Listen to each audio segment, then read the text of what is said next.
Hello, everyone. Welcome back to Pure Speak English. I'm Ben. And I'm Crystal. It's so good to have you here with us again today. You know, every time we start recording, I imagine all of you out there. Maybe you're walking in the park, or sitting on a bus, or making breakfast. And wherever you are, we're so grateful you chose to spend this time with us. That's right. Learning English is a journey, and we're honored to be part of yours. Today's episode is going to be special. We're going to talk about something that brings joy to your life. Your hobbies.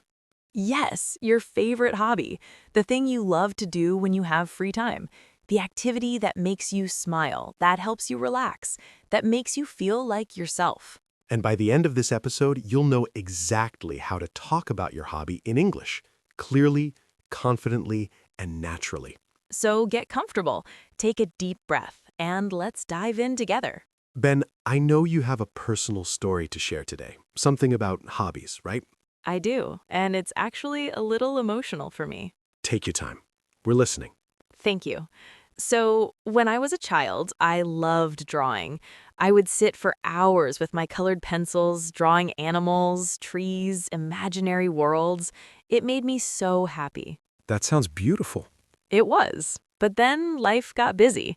I went to school, then university, then started working. And somewhere along the way, I just stopped drawing. I forgot about it. I told myself I didn't have time. That happens to so many of us. We lose the things we love because life gets complicated. Exactly. And for years, I didn't even think about drawing. Until one day, about 6 months ago, I was cleaning my old room at my parents' house, and I found a box. Inside were all my old drawings from when I was 10, 11 years old. Oh, wow. I sat on the floor and looked through them, one by one, and I felt this warmth in my chest, this happiness. I remembered how much I loved creating something with my own hands. What did you do? I went to a shop the next day and bought a sketchbook and some pencils. That evening, I sat at my kitchen table and started drawing. Just simple things, a cup, a plant, my cat. How did it feel? It felt like coming home, like finding a part of myself I had lost. My hand was shaky at first. My drawings weren't perfect, but that didn't matter. What mattered was that I was doing something I loved. That's so powerful, Ben. And now I draw at least twice a week. It's my hobby, my escape. When I'm drawing, I'm not worried about work or stress or anything.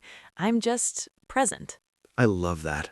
And I think so many people listening right now can relate.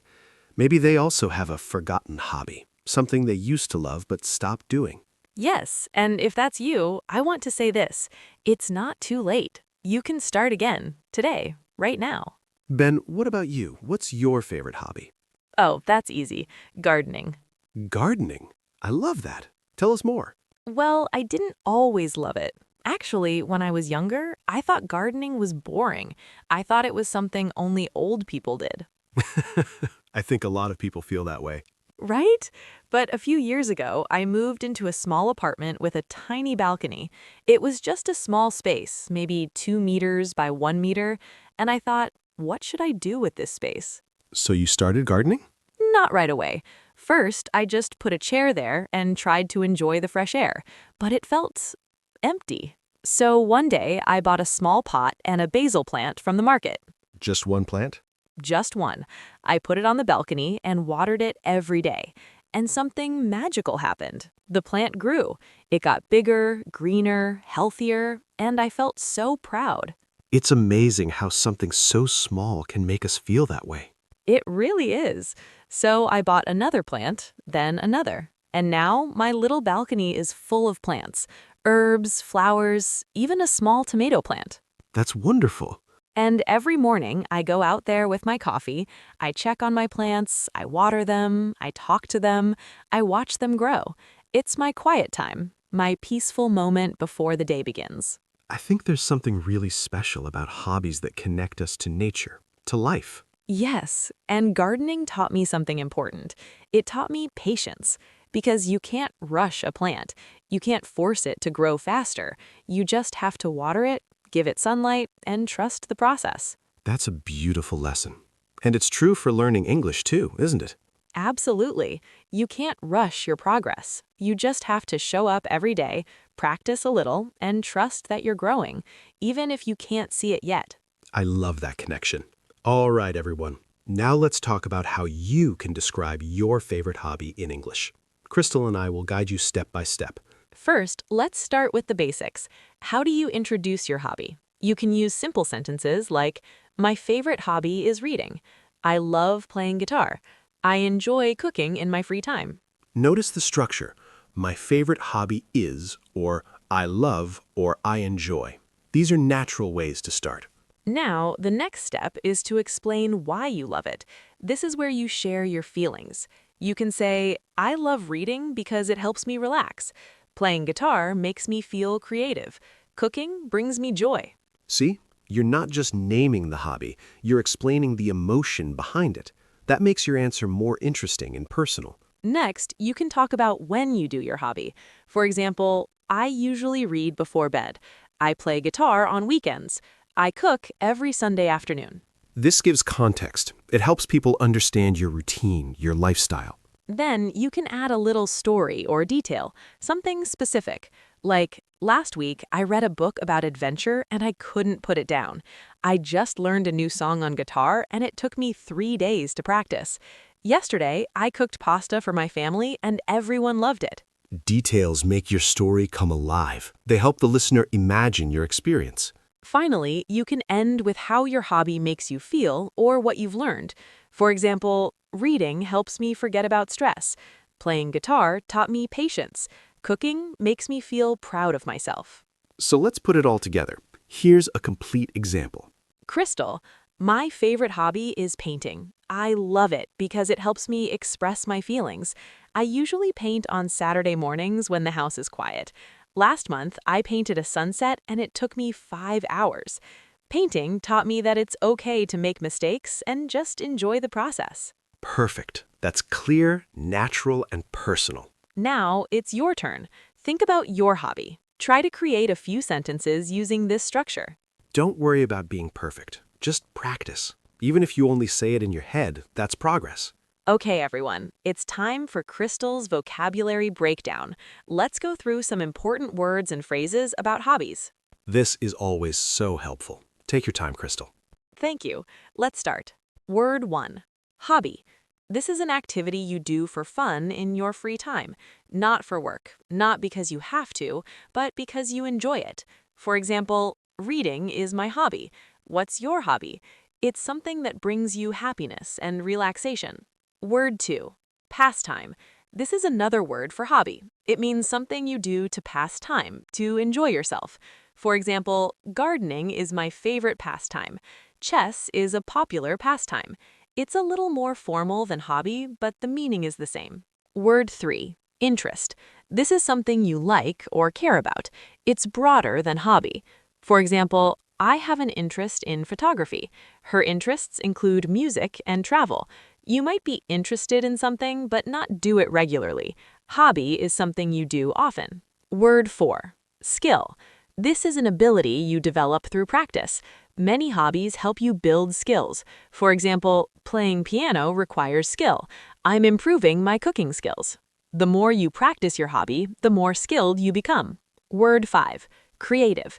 This means you're making something new, expressing yourself, using your imagination. For example, painting is a creative hobby. I feel creative when I write stories. Creative hobbies include art, music, writing, crafts. Word 6. Relaxing. This means something that helps you feel calm, peaceful, stress-free. For example, yoga is very relaxing. I find reading relaxing. Many people choose hobbies because they're relaxing. Phrase 1. In my free time. Use this to talk about when you do your hobby. For example, in my free time, I play video games. What do you do in your free time? It's a natural, common phrase. Phrase 2. I'm into. This is a casual way to say you really like something. For example, I'm into hiking. She's into photography. It's informal and friendly. Phrase 3. I picked up. This means you started doing something, usually recently. For example, I picked up knitting last year. He picked up skateboarding as a hobby. It suggests something new you've begun learning. Phrase 4. It helps me unwind. Unwind means to relax, to release stress. For example, after work, gardening helps me unwind. Reading helps me unwind at night. It's a lovely, calming expression. Crystal, that was fantastic. I learned something new too. I'm so glad. Words are powerful. When you know the right words, you can express yourself so much better. Ben, I think it would be helpful to talk about different types of hobbies, to give people ideas and vocabulary. Great idea. Let's organize them into categories. Category 1, creative hobbies. These are hobbies where you make or create something, like painting, drawing, writing, photography, playing a musical instrument, crafting, knitting, cooking, baking. If you love expressing yourself, if you love making something with your hands or your mind, creative hobbies are perfect for you. Ben, category 2. These hobbies are great if you have a lot of energy or if you want to stay healthy and fit.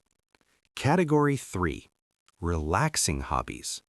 These help you slow down and feel calm, like reading, meditation, gardening, fishing, watching movies, listening to music, bird watching. Perfect for people who want peace and quiet after a busy day. Category 4, social hobbies. These are hobbies you do with other people, like playing board games, joining a book club, team sports, volunteering, group dancing classes, language exchange meetups. These are wonderful if you want to make friends and connect with others. Category 5, learning hobbies. These hobbies help you grow your knowledge or skills, like learning a new language, taking online courses, solving puzzles, playing chess, coding, researching topics you're curious about. If you love learning, if you're curious about the world, these hobbies will feed your mind. So, everyone listening, think about which category fits you. What kind of person are you? Creative? Active? Calm? Social? Curious? There's no right or wrong answer. The best hobby is the one that makes you happy. All right, everyone. It's time to pause and reflect. We're going to ask you some questions. You don't need to answer out loud. Just think. Let these questions sink in. Ready? Let's begin. Question 1. What is your favorite hobby right now? Close your eyes for a moment. Picture yourself doing that activity. How do you feel? Happy? Calm? Excited? Question 2. Why do you love this hobby? What does it give you? Does it help you relax? Does it make you feel creative? Does it connect you with others? Think about the deeper reason. Question 3. When did you start this hobby? Do you remember the first time you tried it?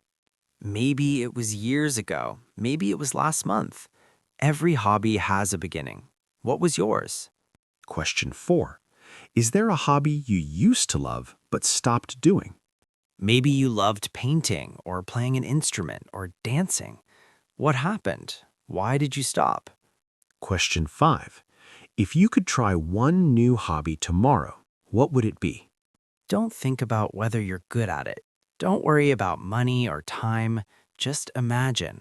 What would you love to try? Take a moment with these questions. They're not just about hobbies. They're about understanding yourself. What brings you joy? What makes you feel alive?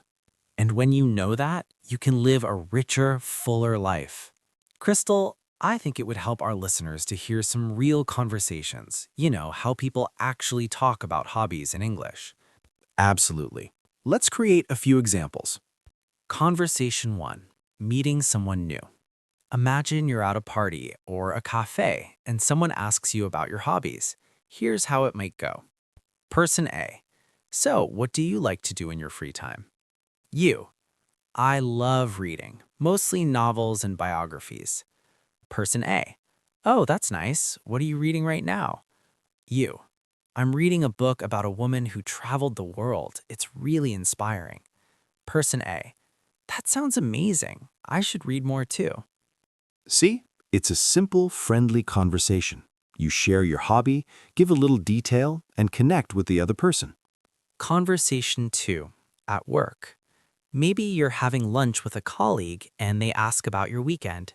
Here's how you can respond. Colleague, what did you do this weekend? You, I went hiking with some friends. We climbed a mountain and saw the most beautiful view. Colleague, wow, hiking, that sounds tiring. You, it was, but it felt so good. I love being in nature. Colleague, I should try that sometime. You should. It's really refreshing. Again, you're sharing your hobby, explaining how it made you feel, and maybe even inspiring someone else to try it.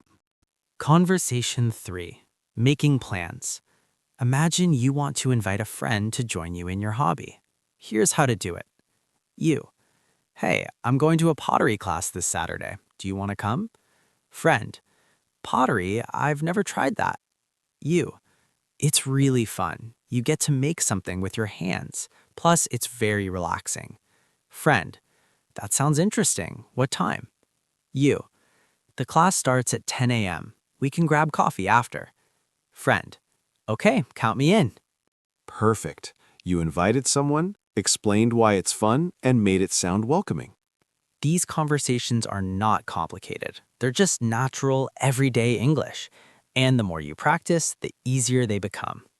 Crystal, I want to talk about something important, something I hear a lot from learners. What's that? People often say, my hobby isn't interesting. Other people have cool hobbies, but mine is boring. Oh, I've heard that too, and it breaks my heart. Why?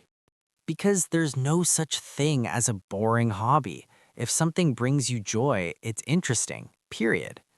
Exactly. Maybe your hobby is reading, or watching movies, or taking walks, and you think, that's so simple, no one will care. But that's not true. What matters is not the hobby itself, it's how you describe it. It's the emotion you share.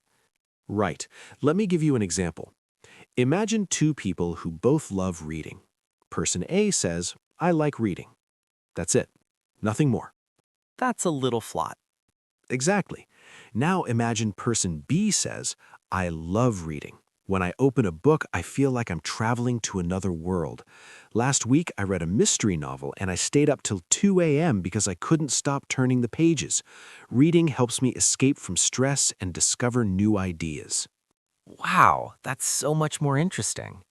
And they're talking about the same hobby. The difference is the emotion, the details, the passion. So if you think your hobby's boring, it's not the hobby, it's the way you're describing it. And here's the beautiful thing. When you talk about something you love with genuine emotion, people listen. They feel your energy. They become interested. So don't hide your hobby, don't apologize for it. Own it, share it, be proud of it. Because your hobby is a part of who you are, and you are interesting, you are valuable, you are enough. Okay, everyone, it's time for a small challenge. Oh, I love this part. This challenge is simple, but it's powerful. Are you ready? Here it is. Sometime this week, we want you to talk about your hobby in English, out loud. It doesn't have to be a long conversation. It can be just 2 or 3 sentences. You can say it to a friend, a family member, or even just to yourself in the mirror. For example, you can say, my favorite hobby is cooking. I love trying new recipes. Last night, I made spaghetti, and it was delicious. Or you can say, I enjoy running. It helps me clear my mind. I usually run in the morning before work. That's it. Just practice saying it. Feel the words in your mouth. Notice how it sounds. And if you're feeling brave, you can even record yourself saying it. Then listen back. You might be surprised at how good you sound. Remember, this isn't about perfection. It's about practice.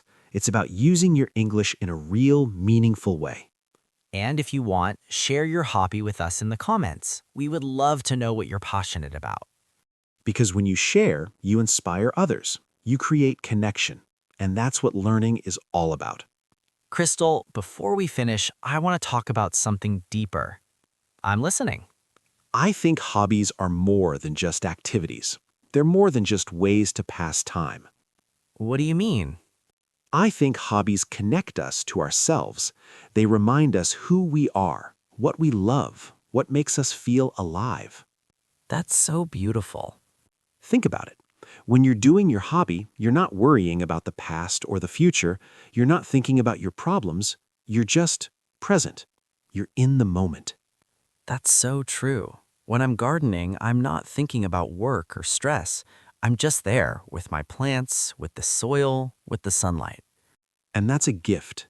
In a world that's so busy, so noisy, so full of distractions, hobbies give us a space to just be. They also give us a sense of accomplishment. When you finish a painting or cook a meal or run 5 kilometers, you feel proud. You feel capable.